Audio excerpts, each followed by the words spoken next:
The next 4 or 5 days were the longest days I've ever spent in my life. We killed time by reading Gone with the Wind and playing poker. Johnny sure did like that book, although he didn't know anything about the Civil War and even less about plantations, and I had to explain a lot of it to him. It amazed me how Johnny could get more meaning out of some of the stuff in there than I could. I was supposed to be the deep one.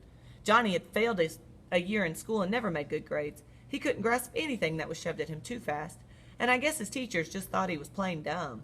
But he wasn't. He was just a little slow to get things, and he liked to explore things once he did get them. He was especially stuck on the Southern gentlemen, impressed with their manners and charm. I bet they were cool old guys, he said, his eyes glowing, after I read the part about them riding into sure death because they were gallant. They remind me of Dally. Dally? I said, startled. Shoot, he ain't got any more manners than I do, and you saw how he treated those girls the other night. Soda's more like them Southern boys. Yeah, in the manners bit and charm too, I guess, Johnny said slowly. But one night I saw Dally getting picked up by the fuzz, and he kept real cool and calm the whole time. They was getting him for breaking in old windows in the school building, and it was Two-Bit who did that, and Dally knew it, but he just took the sentence without batting an eye or even denying it. That's gallant. That was the first time I realized the extent of Johnny's hero worship of Dally Winston. Of all of us, Dally was the one I liked least. He didn't have Soda's understanding or dash or Two-Bit's humor or even Derry's Superman qualities. But I realized that these three appealed to me because they were like the heroes in the novels I read. Dally was real. I liked my books and clouds and sunset. Dally was so real he scared me. Johnny and I never went to the front of the church. You could see the front from the road, and sometimes farm kids rode their horses by on their way to the store. So we stayed in the very back, usually sitting on the steps and looking across the valley. We could see for miles, see the ribbon of highway and the small dots that were houses and cars. We couldn't watch the sunset since the back faced the east, but I loved to look at the colors of the fields and the soft shading of the horizon. One morning I woke up earlier than usual. Johnny and I slept huddled together for warmth. Dally had been right when he said it would get cold while we were going. Being careful not to wake up Johnny, I went to sit on the steps and smoke a cigarette. The dawn was coming then. All the lower valley was covered with mist, and sometimes little pieces of it broke off and floated away in small clouds. The sky was lighter in the east, and the horizon was a thin, golden line.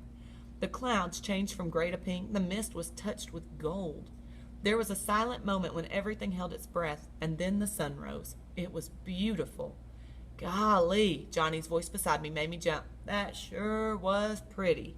Yeah, I sighed, wishing I had some paint to paint a picture with, while the sight was still fresh in my mind. The mist was what was pretty, Johnny said, all gold and silver. I said, trying to blow a smoke ring. Too bad it couldn't stay like that all the time. Nothing gold can stay. I was remembering a poem I read once. What? Nature's first green is gold, her hardest hue to hold, her early leaf's a flower, but only so an hour. Then leaf subsides to leaf, and so Eden sank to grief. So dawn goes down to day, and nothing gold can stay. Johnny was staring at me. Where'd you learn that? That's what I meant. Robert Frost wrote it. He meant more to it than I'm getting, though. I was trying to find the meaning of the poet had in mind, but it eluded me. I always remembered it because I never quite got what it meant. You know, Johnny said slowly, I never noticed colors and clouds and stuff until you reminded me about them. It seems that they were never there before, he thought for a minute. Your family sure is funny. And what happens to be so funny about it? I asked stiffly. Johnny looked at me quickly. I didn't mean nothing. I meant, well, Soda kind of looks like your mother did, but acts exactly like your father. And Derry's a spitting image of your father, but he ain't wild and laughing all the time like he was. He acts like your mother. And you don't act like either one. I know, I said. Well, thinking this over, you ain't like any of the gang. I mean, I couldn't tell Two-Bit or Steve or Derry about the sunrise and clouds and stuff. I couldn't even remember that poem around them. I mean, they just don't dig. You and Soda Pop, and maybe Cherry Valance. Johnny shrugged. Yeah, he said with a grin. I guess we are different. Shoot, I said, blowing a smoke ring perfect. Maybe they are. By the 5th day, I was so tired of bologna, I nearly got sick every time I looked at it. We had eaten all our candy bars in the first 2 days, and I was dying for a Pepsi. I'm what you might call a Pepsi addict. I drink 'em like a fiend, and going for 5 days without one was about to kill me. Johnny promised to get some if we ran out of supplies, and had to get some more, but that didn't help me right then. I was smoking a lot more there than I usually did. I guess it because it gave me something to do. Although Johnny warned me that I would get sick smoking so much, we were careful with our cigarettes. If that old church ever caught fire, there'd be no stopping it. On the 5th day, I read up to Sherman's Siege of Atlanta and Gone with the Wind. Owed Johnny $150 from poker games. Smoked two packs of Camels, and as Johnny had predicted, got sick. I hadn't eaten anything all day. Smoking on an empty stomach doesn't make you feel real great. I curled up in a corner to sleep off the smoke. I was just about asleep when I heard, as if from a great distance, a low, long whistle that went off on a sudden high note. I was too sleepy to pay any attention, although Johnny didn't have any reason to be whistling like that. He was sitting on the back steps trying to read Gone with the Wind. I had almost decided I had dreamed the outside world and there was nothing real but bologna sandwiches and the Civil War and the old church and the mist in the valley. It seemed to me that I'd always lived in the church, or maybe lived in the Civil War and somehow been transplanted. That shows what a wild imagination I have. A toe nudged me in the ribs. "Glory," I said, a rough but familiar voice. "He looks different with his hair like that." I rolled over and sat up, rubbing the sleep out of my eyes and yawning. Suddenly, I blinked. "Hey, Dally." "Hey, Pony Boy," he grinned down at me. Or should I say Sleeping Beauty? I never thought I'd live to see the day when I would be so glad to see Dallas Winston. But right then it meant one thing, contact with the outside world, and it suddenly became real and vital. "How's Soda Pop? Are the Fuzz after us? Is Derry all right? How do the boys know where we are? What?" "Hold on, kid," Dally broke in. "I can't answer everything at once. You two want to go and get me something to eat first? I skipped breakfast and I'm about starved." "You're starved?" Johnny was so indignant he nearly squeaked. I remembered the bologna. "Is it safe to go out?" I asked eagerly. "Yep." Dally searched his shirt pocket for a cigarette and finding none said, "Got a cancer stick, Johnny Cake?" Johnny tossed him a whole package. "The Fuzz won't be looking for you around here," Dally said, lighting up. "They think you've lit out for Texas. I got Buck's T-Bird parked down the road a little way. Gosh almighty, boys, ain't you been eating anything?" Johnny looked startled. "Yeah, whatever gave you that idea?"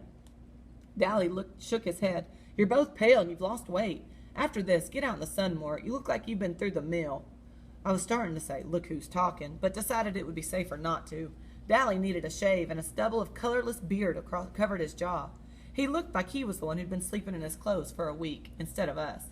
I knew he hadn't seen a barber in months, but it was safer not to get mouthy with Dallas Winston. "Hey, Pony Boy," he fumbled with a piece of paper in his back pocket. "I got a letter for you." "A letter from who?" "The president, of course, stupid. It's from Soda." "Soda Pop?" I said, bewildered. "But how did he know?" "He came over to Buck's a couple days ago for something and found that sweatshirt. I told him I didn't know where you were, but he didn't believe me. He gave me this letter and half his paycheck to give you. Kid, you ought to see Derry. He's taking this mighty hard." I wasn't listening. I leaned back against the side of the church and read. "Pony Boy. Well, I guess you got into some trouble, huh? Derry and me nearly went nuts when you ran out like that. Derry is awful sorry he hit you. You know he didn't mean it. And then you and Johnny turned up missing. What with that dead kid in the park and Dally getting hauled into the station? Well, it scared us something awful. The police came by to question us, and we told them as much as we could. I can't believe little old Johnny could kill somebody. I know Dally knows where you are, but you know him. He keeps his trap shut, and won't tell me nothing. Derry hasn't the slightest notion where you're at, and it's nearly killing him. I wish you'd come back and turn yourselves in, but I guess you can't since Johnny might get hurt. You sure are famous. You got a paragraph in the newspaper, even. Take care. Say hi to Johnny for us. Soda Pop Curtis." He could improve his spelling, I thought, after reading it 3 or 4 times. "How come you got hauled in?" I asked Dally. "Shoot, kid," he grinned wolfishly. "Them boys at the station know me by now. I get hauled in for everything that happens on our turf. While I was there, I kind of let it slip that y'all were heading for Texas, so that's where they're looking." He took a drag on his cigarette and cussed it good-naturedly for not being a cool. Johnny listened in admiration. "You sure can cuss good, Dally." "Sure can," Dally agreed wholeheartedly, proud of his vocabulary. "But don't you kids get to be picking up my bad habits." He gave me a hard rub on the head. "Kid, I swear, I don't look like you with your hair. It don't look like you with your hair all cut off. It used to look tough. You and Soda had the coolest looking hair in town." "I know," I said sourly. "I look lousy, but don't rub it in. Y'all want something to eat or not?" Johnny and I leaped up. "You better believe it." "Gee," Johnny said wistfully, "it'll sure be good to get into a car again." "Well," Dally drawled, "I'll give you a ride for your money." Dally always did like to drive fast, as if he didn't care whether he got where he was going or not. And we came down that red dirt road off J Mountain doing 85. I like fast driving, and Johnny was crazy about drag races. But we both got a little green around the gills when Dally took a corner on 2 wheels with the brakes screaming. Maybe it was because we hadn't been in a car for so long.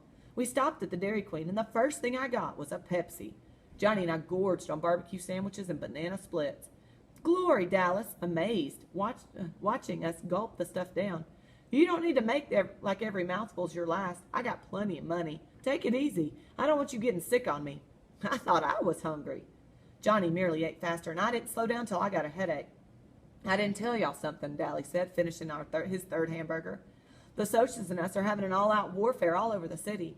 That kid you killed had plenty of friends, and all over town it's Soch against Grease. We can't walk it alone at all. I started carrying a heater. Dally, I said, frightened, you kill people with heaters. Y'all kill 'em with switchblades, too, don't you, kid? Dally said in a hard voice, and Johnny gulped. Don't worry, Dally went on. It ain't loaded. I ain't aiming to get picked up for murder, but it sure does help a bluff. Tim Shepard's gang and our outfit have been having it out with the Socias tomorrow night at the vacant lot. We got a hold of the president of one of their social clubs and had a war council. Yeah, Dally sighed, and I knew he was remembering New York. Just like the good old days. If they win, things go on as usual. If we do, they get to stay out of our territory. But good. Two-Bit got jumped a few days ago. Derry and me came along in time, but he wasn't having too much trouble. Two-Bit's a good fighter. Hey, I didn't tell you we got us a spy. A spy? Johnny looked up from his banana split. Who? That good-looking broad I tried to pick up that night you killed the Soch, the redhead. Cherry, what's her name?